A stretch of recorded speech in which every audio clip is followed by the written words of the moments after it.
विश्व 24 न्यूज हर पल आपके साथ। बंधू आणि भगिनींचं मी स्वागत करते। आदरणीय उत्तम खेलगुडेजी अध्यक्ष या नात्याने त्यांचं देखील स्वागत करते। आमचे महाविकास आघाडीचे सर्व नेतेगण या ठिकाणी आहेत। आदरणीय अमर पाटीलजी आहेत, भारतदादा जाधव आहेत, अजय दासरीजी आहेत, हेमदत्तीजी आहेत, चेतन नरोतेजी, अनंतकुमार पवारजी, अशोक देवखतेजी, आमचे तालुका अध्यक्ष सुलेमान तांबोळेजी, राजेश पवारजी, भारत जाधवजी, उपस्थित सर्वच महाविकास आघाडीचे या ठिकाणी लोक उपस्थित आहेत। त्यांचं देखील मी या पत्रकार परिषदेत स्वागत करते। प्रशांत साळेजी, मंगळवेढ्याचे देखील तालुका अध्यक्ष या ठिकाणी उपस्थित आहेत। मी आपला फारसा वेळ घेणार नाही। काही ठराविक 4-5 मुद्दे आहेत। पहिले प्रथम तर आम्ही 1 तारखेला येणाऱ्या 1 तारखेला मंगळवारी आम्ही खूप मोठा भव्य दिव्य असा संग्राम मोर्चा सोलापूर जिल्ह्यात शेतकऱ्यांच्या हितासाठी आम्ही काढत आहोत। या फसव्या सरकारने शेतकऱ्यांसाठी काही केलं नाही। मागच्या 3 वर्षात या सरकारने मोठ्या मोठ्या घोषणा केल्या, गाजर दाखवण्याचा प्रयत्न केला, पण अस्तित्वात या सरकारने शेतकऱ्यांसाठी काहीही केलं नाही।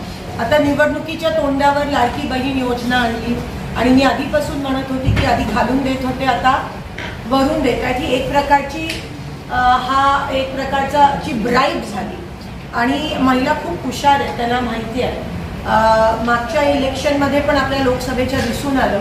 खरं तर परवाचं इलेक्शन लोकसभेचं हे आपल्या देशातलं अतिशय turning point, game changer election होतं। कारण का लोकशाही टिकली, लोकांनी लोकशाही टिकवली, लोकांनी संविधानाचा मान ठेवला। बीजेपीने सामदाम दंड वापरून सुद्धा लोकांनी लोकशाहीला मतदान केलं, त्या विरोधात, प्रवाहाच्या विरोधात जाऊन मतदान केलं आणि त्याचं महाराष्ट्रात तुम्हाला त्याचे नतीजे त्या ठिकाणी दिसले। विधानसभेची घोषणा अजून झाली नाही आहे या सरकारकडून, मुद्दामून 2 महिने पुढे ढकललं, कारण का कदाचित अजून लाडक्या बहिणींना त्या ठिकाणी टेबलाच्या वरून एक प्रकारची लाच द्यायची होती असा आमचा आरोप आहे। दुसरी सर्वात महत्त्वाची गोष्ट जी ह्या सरकारकडून सोलापुरात करण्यात आली, एअरपोर्टचं उद्घाटन। आता आपल्याला सगळ्यांना माहिती आहे की आपल्या सोलापुरात, आपल्या समोर मी एक संक्षिप्त सोलापूर एअरपोर्टचा इतिहास त्या ठिकाणी मांडला आहे की आपल्या इथे एअरपोर्ट किती वर्षापासून आहे, किती मोठी विमानं या ठिकाणी लँड झाली आहेत, कधीही कोणत्याही प्रकारचा अडथळा नसताना विमानं लँड झालेत, असताना लँड झाले। तो अडथळा काढल्यावर पण या ठिकाणी पंतप्रधानांचं स्वतः, आणि तुम्हाला माहिती आहे जेव्हा पंतप्रधान येतात तेव्हा ते एमरल विमानातून येतात। जेव्हा सुशील कुमार शिंदे साहेबांचा वाढदिवस होता 75वा, तेव्हा आम्ही 29 विमानं या ठिकाणी लँड केलेली। पंतप्रधान प्रेसिडेंटचं पण विमान या ठिकाणी लँड झालं। स्वतः गृहमंत्री असताना त्यांचं फॅल्कन किंवा एमरल जे ATR एवढं असतं, आपल्या इथे ATR पण लँड होत होते। विमानतळ सोलापुरात आधीपासून आहे। तुम्ही किती फसवणारा सोलापूरकरांना? आम्ही विमानतळ नाही, आम्ही विमान सेवेची मागणी करतोय। विमान सेवाचा नामोनिशान नाहीये तुमच्या एअरपोर्टमध्ये। विमानतळ एअरपोर्टचं उद्घाटन परवा घेतलेलं आता रद्द करून दिल्लीत 2 मिनिटाचं, अहो तुम्ही अजून किती फसवणार? एअरपोर्ट आमचं आहे, आमची रनवेची स्ट्रिप पण, त्याची साईज पण वाढवण्यात आली, लँडिंग होते मोठ्या मोठ्या विमानांचं, आणि आज तुम्ही लोकांना सांगता की एअरपोर्टचं उद्घाटन होतं। म्हणजे नेमकं काय चाललंय तुमच्या इथे? पण ऐन इलेक्शनच्या तोंडावर तुम्ही एअरपोर्टचं उद्घाटन करताय। विमान सेवा कधी सुरू करणार? आणि मग मागचे 3 वर्ष काय करत होता तुम्ही? तुम्हाला खरंच एअरपोर्टचं उद्घाटन घ्यायचं होतं तर आता ऐन इलेक्शनच्या तोंडावरच का?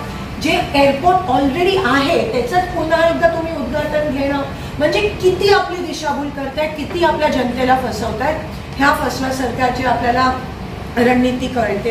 या ठिकाणी संक्षिप्त मी तुम्हाला वाचून दाखवत नाही कारण का वेळ जाईल, पण सगळं या ठिकाणी लिहिलंय की किंगफिशर रेड कसं 2009ला सुरू होतं, टेक ऑफ लँडिंग व्हायचे, त्यानंतर 75वा वाढ एमरल आणि फॅल्कन आपण लँड केले। DGCAने कितींदा परमिशन दिली लँडिंगसाठी, आणि विनोदाचा भाग म्हणजे परवाचं उद्घाटन संध्याकाळी 7 वाजता होतं। आपल्या इथे नाईट लँडिंग पण नाही आणि उद्घाटन तुम्ही 7 वाजता संध्याकाळी घेता, म्हणजे किती चेष्टा। ही शेवटी लोकांचा तुम्ही धज्जा उडवताय आणि लोकांना तुम्ही फसवताय। आम्ही काही अधिकाऱ्यांशी बोलतो, ते अधिकारी म्हणाले मॅडम अजूनही एअर सेवा, विमान सेवा कधी सुरू होणार आहे अजूनही आम्हाला त्याचा आता पत्ता नाहीये. कोणाशीही बोलणं झालं नाहीये, ना स्टार अलायन्सशी झालं, ना इंडिगोशी झालं. कोणत्याही छोट्या जे ATR सर्व्हिसेस असतात त्यांच्याशी बोलणं झालं नाहीये. त्या उलट आमचं बोलणं सुरू आहे, पण आम्ही त्याचा जोपर्यंत ग्रीन सिग्नल येत नाही तोपर्यंत आम्ही तुमच्या समोर त्या गोष्टी आणणार नाही आहोत. पण ह्यांचं खोटं तुमच्या समोर आणणं हे गरजेचं वाटलं. विमान सेवा अजूनही सोलापूरला कधी सुरू होणार नाही आहे ह्याचा कोणालाही आता पत्ता नाहीये. हे मी क्लिअरली रेकॉर्डवर आणू इच्छित आहे. जोपर्यंत विमान सेवा सुरू होत नाही तोपर्यंत IT कंपनी असेल, कोणत्याही कंपनीज असतील त्या इथे येणार नाही आहेत.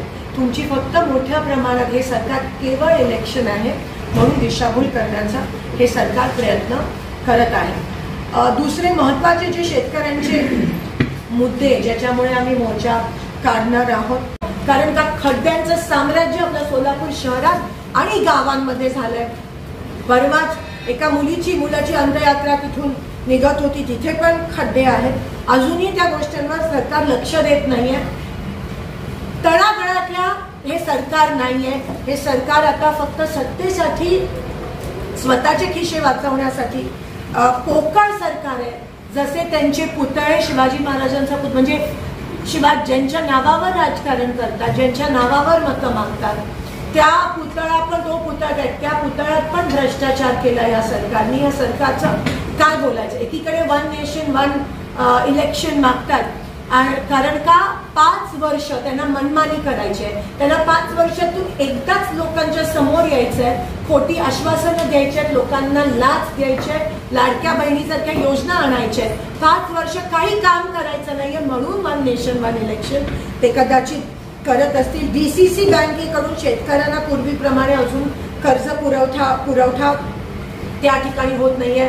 महाराष्ट्रामध्ये आरक्षणाचे मुद्दे पेटलेत, मराठा, धनगर, कोळी आरक्षण, अल्पसंख्याक आरक्षण, पण सरकार ह्याकडे उगाचच लक्ष देत नाहीये. खोटं आश्वासनं देत आहेत, पण सरकारचा ह्या बाबतीत कोणत्याही गोष्टीचा काही करण्याचा मानस दिसून येत नाहीये.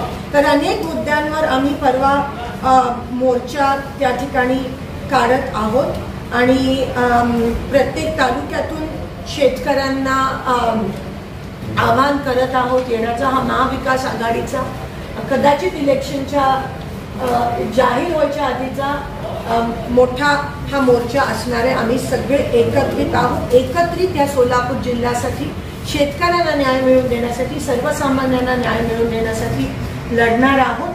आणि नक्कीच जे लोकसभेत झालं ते तुम्हाला पुन्हा एकदा होताना दिसेल. पण एक सॉलिड सेक्युलर सरकार आम्ही सोलापूरला आणि महाराष्ट्राला देऊ इच्छित आहोत आणि त्याच पद्धतीत आम्ही काम करणार आहोत. आम्ही शेतकऱ्यांसाठी आहोत, आम्ही कामगारांसाठी आहोत, आम्ही सर्वसामान्य लोकांसाठी आहोत, आम्ही महिलांसाठी आहोत. बदलापूरला झालेला पण निषेध करते. त्याच्या पुढे काय झालं, हायकोर्टने ताशेरे ओढले की त्याला हँडकफ नव्हते का, तो विषय वेगळा, त्याबद्दल मी परत तुमच्याशी बोलीनच. पण ह्या अनेक विषयावर आज मला तुमच्या समोर येणं गरजेचं वाटलं आणि आपण देखील मोर्चात सहभागी व्हाल अशी आशा बाळगते आणि तुमचे आभार मानते. घेता म्हणजे किती चेष्टा ही, शेवटी लोकांचा तुम्ही धज्जा उडवताय आणि लोकांना तुम्ही फसवताय. आम्ही काही अधिकाऱ्यांशी बोलतो, ते अधिकारी म्हणाले मॅडम अजूनही एअर सेवा, विमान सेवा कधी सुरू होणार आहे अजूनही आम्हाला त्याचा आता पत्ता नाहीये. कोणाशीही बोलणं झालं नाहीये, ना स्टार अलायन्सशी झालं, ना इंडिगोशी झालं. कोणत्याही छोट्या जे ATR सर्व्हिसेस असतात त्यांच्याशी बोलणं झालं नाहीये. त्या उलट आमचं बोलणं सुरू आहे, पण आम्ही त्याचा जोपर्यंत ग्रीन सिग्नल येत नाही तोपर्यंत आम्ही तुमच्या समोर त्या गोष्टी आणणार नाही आहोत. पण ह्यांचं खोटं तुमच्या समोर आणणं हे गरजेचं वाटलं.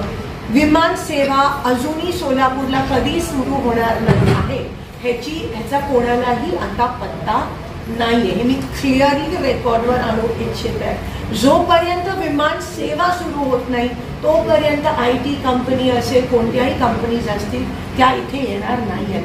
तुमची फक्त मोठ्या प्रमाणात हे सरकार केवळ इलेक्शन आहे म्हणून दिशाभूल करण्याचा हे सरकार प्रयत्न करत आहे. दुसरे महत्त्वाचे जे शेतकऱ्यांचे मुद्दे ज्याच्यामुळे आम्ही मोर्चा काढणार आहोत. शेतीमालाला हमीभाव अजून मिळत नाही आहे या सरकाराकडून. पंचनामे झाले अतिवृष्टीचे, अजूनही नुकसान भरपाई शेतकऱ्यांना मिळाली नाहीये. तूर असेल, उडीद असेल, त्याची नोंद पण नाहीये. मंगळवेढा तालुका डावरण्यात आलाय. काही पिकांपासून त्याची अंमलबजावणी त्या ठिकाणी होत नाही. रेशन दुकानात धान्य मिळत नाहीये. रेशन दुकानात मी तुमच्या समोर काही शॉकिंग गोष्टी मांडू शकते. आम्ही ह्या दर्जाचा तांदूळ त्या रेशन दुकानामध्ये परवा आंदेगाव अक्कलकोटला देण्यात आला. प्लास्टिक आहे, मी तो स्वतः जाऊन बघितला आणि तो शिजवल्यावर असा दिसतो. मी तुम्हाला सॅम्पलसाठी ते तुम्हाला सर्क्युलेट करते. रेशन दुकानात लोकांची नावं कट झाली आहेत, माल मिळत नाही आहे. त्या ठिकाणी शेतकऱ्यांच्या पाणीपट्टीत 10 पट वाढ झाला. ही अतिशय शॉकिंग गोष्ट या सरकारने केली आहे. पण लाडकी बहिणीमुळे ही दरवाढ जी आहे, ही जो वाढ आहे पाणीपट्टी वाढ, ती कमी करा. तुम्ही शेतकरी सगळे खुश होतील, पण ते पण अजून त्या ठिकाणी करण्यात आलं नाही आहे. त्या गोष्टीचा आम्ही निषेध करत आहोत. शेतीचे जे अवजार आहे, GST 18% अजूनही आहे आणि 18% 18,000 रुपये वर्षाला देतात आणि दुसरीकडे 6,000 रुपये देण्याचं ढोंग हे सरकार करत आहे. परवा 7.5 HPचं वीज बिल माफ करण्यात आलं, पण मोस्टली सगळ्या शेतकऱ्यांकडे 7.5च्या वर HP आहे. तर त्याचं वीज बिल तुम्ही कधी माफ करणार आहात, हा आमचा प्रश्न आहे. त्यानंतर मंगळवेढ्याचा 24 गावाचा प्रश्न, पाण्याचा प्रश्न अजून त्या ठिकाणी सोडवला नाहीये. MSPचा सर्वात महत्वाचा प्रश्न, जोपर्यंत हे सरकार MSP फिक्स करत नाही तोपर्यंत आज दरवाढ असेल, सोयाबीन तेलाच्या संदर्भात असेल, अनेक पिकांच्या संदर्भात असेल, दरवाढ होते. प्रोडक्शन एवढा असून दरवाढ होते. सर्वात जो चेष्टेचा भाग करू का काय, नफेखोरांना फायदा होईल असं हे सरकार काम करत आहे. सर्वात मोठा त्यांचा जो नफेखोर आहे तो श्री गौतम अदानी आहे आणि त्यांना फायदा होईल अशा प्रकारचं ते कारभार करत आहेत. एजंटना मदत होण्यासाठी, शेतकऱ्यांचे हाल होण्यासाठी हे सरकार या प्रकारे नियोजन पण नाही, नियोजनच नाही आहे, पण स्ट्रॅटेजी करत आहे. कॅनलमध्ये त्या ठिकाणी अनेक ठिकाणी पाणी अजून सोडण्यात आलं नाहीये. सोलापूर शहरात अजूनही पाणी 5-6 दिवसाआड येतं. यावर्षी पाऊस चांगला झालाय, प्रोडक्शन पिकांचं चांगलं झालंय, पण त्यांना MSP फिक्स नसल्या झाल्यामुळे शेतकऱ्यांचे हाल त्या ठिकाणी होत आहेत. घरकुल योजनेसाठी कोणत्याही गावात गावठाण जमीन नाही आहे, म्हणून ही जी प्राईम मिनिस्टर आवास योजना आहे ती बोगस आहे. ही फक्त ऑन पेपर आहे. अस्तित्वात कुठेही घरकुल योजना ही अंमलात आणली नाही आहे, कारण का कोणत्याही गावांमध्ये गावठाण जमीन राहिली नाही आहे. आमचा अनेक दिवसापासून कलेक्टरना आग्रह आहे की गायरान तुम्ही गावठाणमध्ये कन्वर्ट करा, पण त्याबद्दल पण अजूनही आम्हाला वेळ दिली नाही आहे आणि ती प्रक्रिया सुरू नसल्या केल्यामुळे अनेक शेतकरी, अनेक गावकरी ह्या योजनेपासून वंचित आहेत. ओला दुष्काळ जाहीर करा अशी आमची मागणी आहे, ते पण अजून करण्यात आलं नाहीये. अनेक गावात ग्रामसेवक आणि कोतवाल नियुक्ती झाली नाहीये. ॲडिशनल चार्ज सगळ्या ठिकाणी गेलाय. MSEB एका वायरमॅनकडे 3-3, 4-4 चार्ज असतात आणि तो वायरमॅन लोकांचे फोन पण उचलत नाही. DP तुम्हाला माहितीये, परवाच्या जिल्हा नियोजन मध्ये ॲडिशनल पैसे देऊन DP ठिकठिकाणी लावण्याचा आदेश दिले होते. अजूनही प्रत्येक गावात जे ॲडिशनल DP पाहिजे ते मिळाले नाही आहेत. वायरमॅन नसल्या कारण शेतकऱ्यांना त्यांचा जीव धोक्यात घालून DP दुरुस्तीचे कामं करावे लागतात. बऱ्याच ठिकाणी DP सगळे उघडे पडले. तुम्हाला माहिती आहे, काही दिवसापूर्वी DPची लाईन लाईव्ह वायर तळ्यात करून जवळजवळ 24 मशीनचा त्या ठिकाणी दुखापत झालेला. आता माणसांचं होईल का अशी वाट बघायला लावता येत का काय. MSEB कडून खूप आरेरावीचं त्या ठिकाणी व्यवहार चाललाय. बऱ्याच ठिकाणी लाईट लोड शेडिंग, परवा मोहोळमधून मला सतत फोन येत होते मोहोळ तालुका की फक्त 2 तास लाईट होते, 3 तास लाईट होते. आम्हाला 24 तास महाराष्ट्राच्या गावांमध्ये लाईट पाहिजे आणि तुम्ही आज 2 तास पण देऊ शकत नाही, ह्याचा आम्ही त्या ठिकाणी निषेध करतोय. नदीला रामगिरी महाराज असतील सातत्यानं एका समाजावरती विशिष्ट टीका करतायत. लाखोंची मोर्चे निघतात, कारवाईची मागणी होते, मात्र कुठल्याही पद्धतीची कारवाई सरकारकडे केली जात नाही.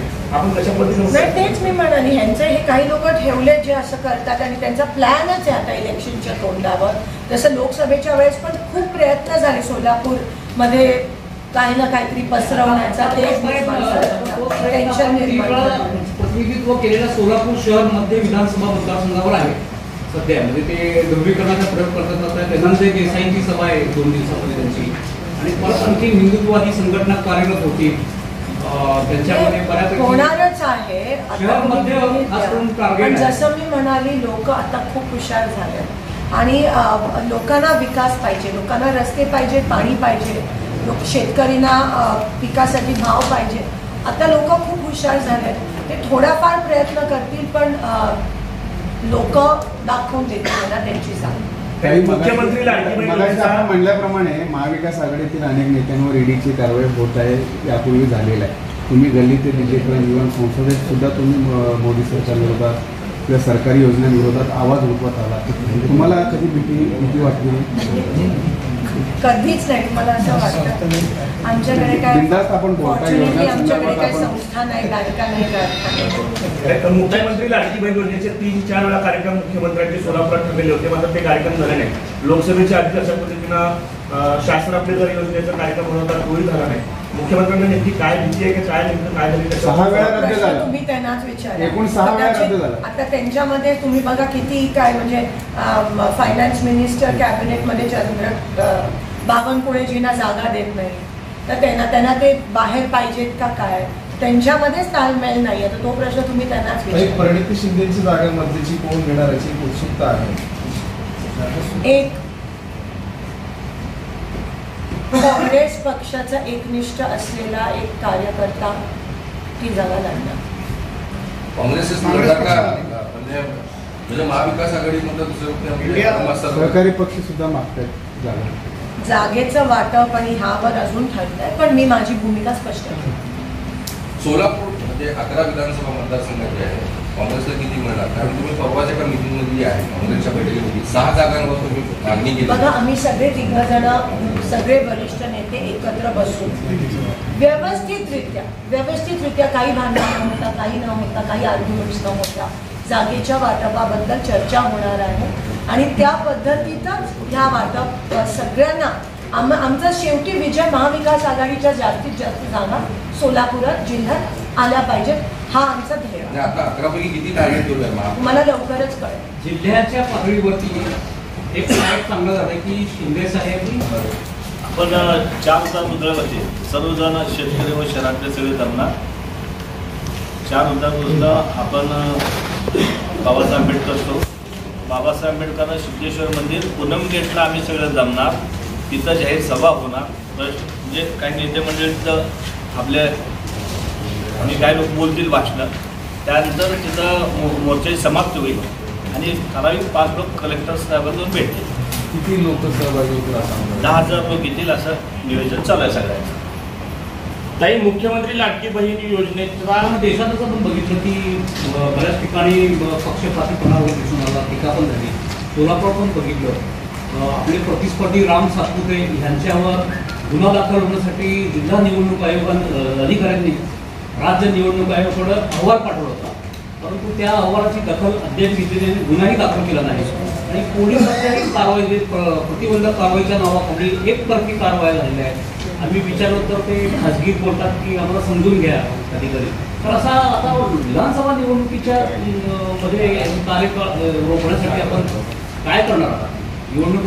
निवडणूक आयोग असेल, पोलीस असतील, विद्यापीठ असतील, या सगळ्या ऑटोनॉमस एजन्सीज आहेत. पण मागच्या 10 वर्षात आपल्याला त्यांना जी स्वतंत्रता मिळायला पाहिजे त्या पद्धतीत ह्या सरकारने, हिटलरशाही सरकारने त्यांना काम करू दिलं नाही. सतत दबाव, सतत प्रेशर खाली ह्या काही मला आरोप करायचे नाहीत, पण एजन्सीजनी काम केलं. मग ईडी सर्वात मोठं उदाहरण असेल. तर असं सगळं असताना तुम्ही बघा, लोकांनी शेवटी ही निवडणूक ताब्यात घेतली, शांततेत क्रांती घडली आणि डेमोक्रेसी, लोकशाही अजूनही आपल्या देशात जिवंतच नाही पण एवढी पॉवरफुल आहे, तगडी आहे, हे लोकांनी दाखवून दिलं.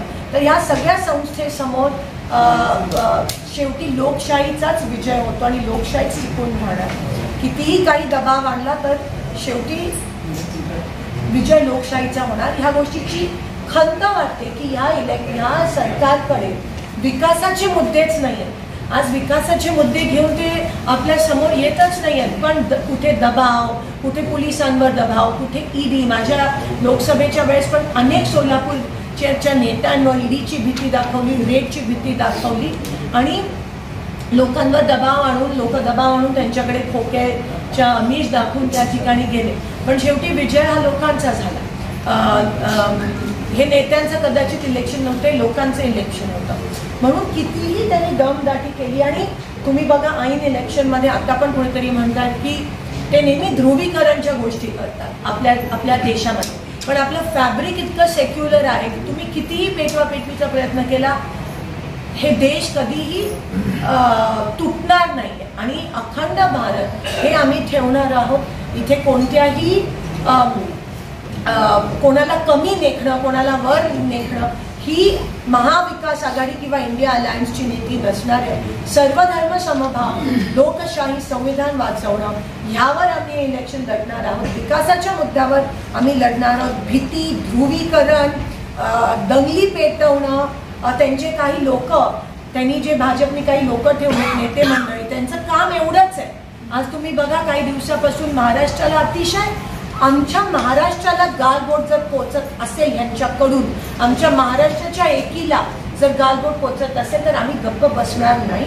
आणि आम्ही अजून, तुम्ही जेवढं करा तेवढं आम्ही अजून एकत्र येऊन, महाविकास आघाडी एकत्र येऊन ह्या महाराष्ट्राला एक सॉलिड गव्हर्नमेंट देण्याचा आम्ही डबल त्या ठिकाणी प्रयास करणार आहोत. पण कुठेतरी हे थांबायला पाहिजे. हे हेट स्पीच, हे पर्सनल अटॅक जे करतात, हे आधी असं राजकारण नव्हतं. तुम्हाला माहिती आहे अनेक वर्षापासून एक वेगळी मैत्री असायची लोक विरोधी पक्षामध्ये देखील. पण आज एवढ्या खालच्या पातळीला ह्यांच्यामुळे ते राजकारण आलंय. अगदी ह्यांच्या वरपासून खालपर्यंत नेते अशा प्रकारची भाषणं करतात, अशा प्रकारे लोकांमध्ये तेढ निर्माण, समाजामध्ये तेढ निर्माण करण्याचा प्रयत्न करतात. ह्यांचा एकच अजेंडा आहे तो, आणि ह्याच्या विरोधात आम्ही उभे राहिलो आणि आम्ही या देशाला ह्या लोकांचे जर तोडण्याचा प्रयत्न असेल तर आम्ही तोडू देणार. उद्या त्याची प्रसिद्धी येणार आहे. परंतु तालुका पातळीवर हे जे महाविकास आघाडीमध्ये ताळमेळ दिसत आहे, हा तुमचा गैरसमज आहे. तालुका पातळीवरच खरं तर खूप चांगल्या पद्धतीत मागचं इलेक्शन आम्ही लढलो. मी ग्राउंडला होती. मला माहिती आहे की माझ्याबरोबर किती शिवसेनेचे असतील, किती राष्ट्रवादी शरद पवार गट, किती शिवसेना उद्धव ठाकरे साहेब गट, शरद पवार साहेब गट, हे सगळे रात्रंदिवस राबलेले कार्यकर्ते आहेत. आणि शेवटी आम्ही सगळे, आमचा एकच विरोधक आहे तो म्हणजे भाजप, महायुती. आणि आम्ही सगळे एकत्रित आहोत, सगळे एकत्रित लढणार आहोत आणि सगळे सोलापूरला एक स्थिर सरकार, जास्तीत जास्त महाविकास आघाडीचे आमदार निवडून येतील काळ्या दगडावरचे रे. आता तुम्ही ते एरछान, आम्ही सगळे एकत्रित आहोत आणि याच पद्धतीत लोकांसमोर एकत्रितरित्या जाणार. जिल्ह्यात किती ठिकाणी काँग्रेस जागा मागेल? नाही, मी तो त्या प्रश्नाचं उत्तर दिलं आहे. बदलापूरमध्ये जी घटना घडली आहे, नंतर बॅनर लावली गेली, मुख्यमंत्री यांनी हातात पिस्तूल घेतली, याचा काय परिणाम होईल? बघा, बदलापूरमध्ये जी घटना घडली, आता लहान मुलीला पण सोडत नाही आहे. एवढा वेळ लावला FIR लॉन्च करायला. ते जे 2 ट्रस्टी आहेत ते अजूनही फरार आहेत. त्यांना का नाही अटक होत आहे? ते BJPचे कार्यकर्ते आहेत, त्यांना अजूनही अटक होत नाही. त्या गोष्टीचा आम्ही निषेध करतो. एन्काउंटर करण्यात आलं का काय? हायकोर्टनी ऑलरेडी ह्यावर ताशेरे ओढले. एक सिनियर इन्स्पेक्टर कधीही अशा केसमध्ये वॅनमध्ये नसतो. तो का होता? पिस्तूल लोडेड होती का लोडेड नव्हती? मग ती लोड कशी झाली किंवा अनलॉक कशी झाली? एवढं करेपर्यंत एवढ्या पोलिसांनी कसं त्याला दाबून, अनेक प्रश्न निर्माण झाले. पण मूळ मुद्दा असा आहे की लहान मुलींवर, चिमुकल्यांवर जो अत्याचार करणारी जी विकृत मानसिकता आपल्या समाजात पोहोचली आहे आणि जी पसरते आहे आणि त्याला वरती BJPचे नेते सहकार्य करतायत, त्याचं समर्थन करतायत, ही आज आपल्या देशासाठी आणि आपल्या पुरोगामी महाराष्ट्रासाठी ही लाजिरवाणी गोष्ट आहे की अशा गोष्टींचं समर्थन होत आहे.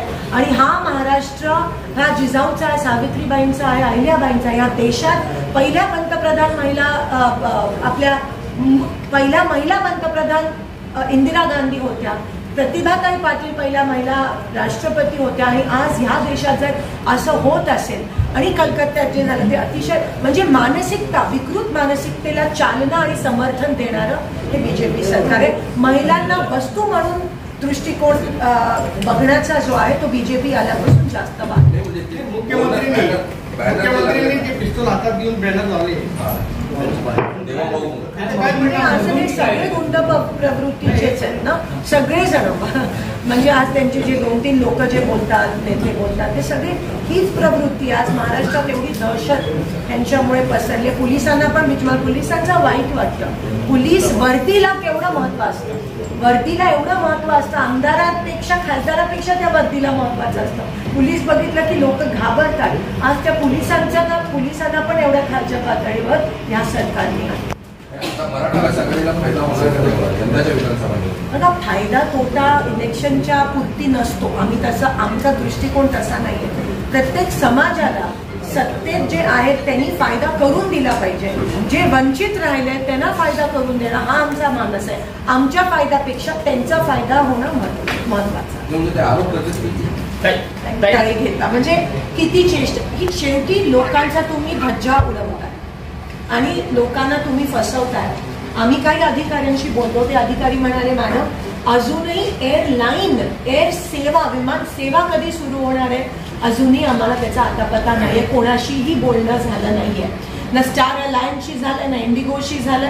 कोणत्याही छोट्या जे ATR सर्व्हिसेस असतात त्यांच्याशी बोलणं झालं नाहीये. त्या उलट आमचं बोलणं सुरू आहे, पण आम्ही त्याचा जोपर्यंत ग्रीन सिग्नल येत नाही तोपर्यंत आम्ही तुमच्या समोर त्या गोष्टी आणणार नाही आहोत. पण ह्यांचं खोटं तुमच्या समोर आणणं हे गरजेचं वाटलं. विमान सेवा अजूनही सोलापूरला कधी सुरू होणार नाही आहे ह्याचा कोणालाही आता पत्ता नाहीये. हे मी क्लिअरली रेकॉर्डवर आणू इच्छित आहे. जोपर्यंत विमान सेवा सुरू होत नाही तोपर्यंत IT कंपनी असेल, कोणत्याही कंपनीज असतील त्या इथे येणार नाही आहेत. तुमची फक्त मोठ्या प्रमाणात हे सरकार केवळ इलेक्शन आहे म्हणून दिशाभूल करण्याचा हे सरकार प्रयत्न करत आहे. दुसरे महत्त्वाचे जे शेतकऱ्यांचे मुद्दे ज्याच्यामुळे आम्ही मोर्चा काढणार आहोत, शेतीमालाला हमीभाव अजून मिळत नाहीये या सरकाराकडून. पंचनामे झाले अतिवृष्टीचे, अजूनही नुकसान भरपाई शेतकऱ्यांना मिळाली नाहीये. तूर असेल, उडीद असेल त्याची नोंद पण नाहीये. मंगळवेढा तालुका डावळण्यात आलाय. काही पिकांपासून त्याची अंमलबजावणी त्या ठिकाणी होत नाहीये. रेशन दुकानात धान्य मिळत नाहीये.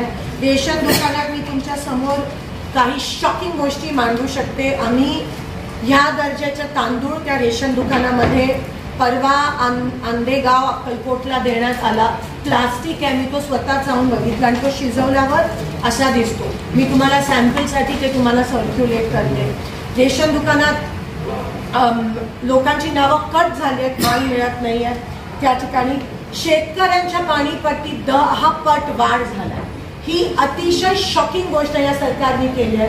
पण लाडकी बहिणीमुळे ही दरवाढ जी आहे, ही जो वाढ आहे पाणीपट्टी वाढ, ती कमी करा. तुम्ही शेतकरी सगळे खुश होतील, पण ते पण अजून त्या ठिकाणी करण्यात आलं नाही आहे. त्या गोष्टीचा आम्ही निषेध करत आहोत. शेतीचे जे अवजार आहे GST 18% अजूनही आहे आणि 18% 18,000 रुपये वर्षाला देतात आणि दुसरीकडे 6,000 रुपये देण्याचं ढोंग हे सरकार करत आहे. परवा 7.5 HPचं वीज बिल माफ करण्यात आलं, पण मोस्टली सगळ्या शेतकऱ्यांकडे 7.5च्या वर HP आहे. तर त्याचं वीज बिल तुम्ही कधी माफ करणार आहात हा आमचा प्रश्न आहे. त्यानंतर मंगळवेढ्याचा 24 गावाचा पाण्याचा प्रश्न अजून त्या ठिकाणी सोडवला नाहीये. MSPचा सर्वात महत्वाचा प्रश्न, जोपर्यंत हे सरकार MSP फिक्स करत नाही तोपर्यंत आज दरवाढ असेल, सोयाबीन तेलाच्या संदर्भात असेल, अनेक पिकांच्या संदर्भात असेल, दरवाढ होते. प्रोडक्शन एवढा असून दरवाढ होते. सर्वात जो चेष्टेचा भाग करू का काय, नफेखोरांना फायदा होईल असं हे सरकार काम करत आहे. सर्वात मोठा त्यांचा जो नफेखोर आहे तो श्री गौतम अदानी आहे आणि त्यांना फायदा होईल अशा प्रकारचं ते कारभार करत आहेत. एजंटना मदत होण्यासाठी, शेतकऱ्यांचे हाल होण्यासाठी हे सरकार या प्रकारे नियोजन पण नाही, नियोजनच नाही आहे पण स्ट्रॅटेजी करत आहे. कॅनलमध्ये त्या ठिकाणी अनेक ठिकाणी पाणी अजून सोडण्यात आलं नाही आहे. सोलापूर शहरात अजूनही पाणी 5-6 दिवसाआड येतं. यावर्षी पाऊस चांगला झाला आहे, प्रोडक्शन पिकांचं चांगलं झालं आहे, पण त्यांना MSP फिक्स नसलं झाल्यामुळे शेतकऱ्यांचे हाल त्या ठिकाणी होत आहेत. घरकुल योजनेसाठी कोणत्याही गावात गावठाण जमीन नाही आहे म्हणून ही जी प्राईम मिनिस्टर आवास योजना आहे ती बोगस आहे. ही फक्त ऑन पेपर आहे. अस्तित्वात कुठेही घरकुल योजना ही अंमलात आणली नाही आहे कारण का कोणत्याही गावांमध्ये गावठाण जमीन राहिली नाही आहे. आमचा अनेक दिवसापासून कलेक्टरना आग्रह आहे की गायरान तुम्ही गावठाणमध्ये कन्वर्ट करा, पण त्याबद्दल पण अजूनही आम्हाला वेळ दिली नाही आहे आणि ती प्रक्रिया सुरू नसल्या केल्यामुळे अनेक शेतकरी, अनेक गावकरी ह्या योजनेपासून वंचित आहे. ओला दुष्काळ जाहीर करा अशी आमची मागणी आहे, ते पण अजून करण्यात आलं नाही आहे. अनेक गावात ग्रामसेवक आणि कोतवाल नियुक्ती झाली नाही आहे. ॲडिशनल चार्ज सगळ्या ठिकाणी गेलाय. MSEB एका वायरमॅनकडे 3-3, 4-4 चार्ज असतात आणि तो वायरमॅन लोकांचे फोन पण उचलत नाही. DP तुम्हाला माहिती आहे परवाच्या जिल्हा नियोजनमध्ये ॲडिशनल पैसे देऊन DP ठिकठिकाणी लावण्याचा आदेश दिले होते. अजूनही प्रत्येक गावाचे ॲडिशनल DP पाहिजे ते मिळाले नाही आहेत. वायरमॅन नसल्या कारण शेतकऱ्याला त्यांचा जीव धोक्यात घालून DP दुरुस्तीचे कामं करावे लागतात. बऱ्याच ठिकाणी DP सगळे उघडे पडले. तुम्हाला माहिती आहे काही दिवसापूर्वी DPची लाईन लाईव्ह वायर तळ्यात करून जवळजवळ 24 मशीनचा त्या ठिकाणी दुखापत झालेला. आता माणसांचं होईल का अशी वाट बघायला लावता येत का काय. MSEB कडून खूप आरेरावीचं त्या ठिकाणी व्यवहार चाललाय. बऱ्याच ठिकाणी लाईट लोड शेडिंग. परवा मोहोळमधून मला सतत फोन येत होते मोहोळ तालुका की फक्त 2 तास लाईट होते, 3 तास लाईट होते. आम्हाला 24 तास महाराष्ट्राच्या गावांमध्ये लाईट पाहिजे आणि तुम्ही आज 2 तास पण देऊ शकत नाही ह्याचा आम्ही त्या ठिकाणी निषेध करतोय. नदीला राज्यातील महत्त्वाच्या आणि आपल्या भागातील ताज्या बातम्या पाहण्यासाठी आजच आमच्या विश्व 24 न्यूज चॅनलला यूट्यूबवर सबस्क्राईब करा आणि बेल आयकॉन प्रेस करा.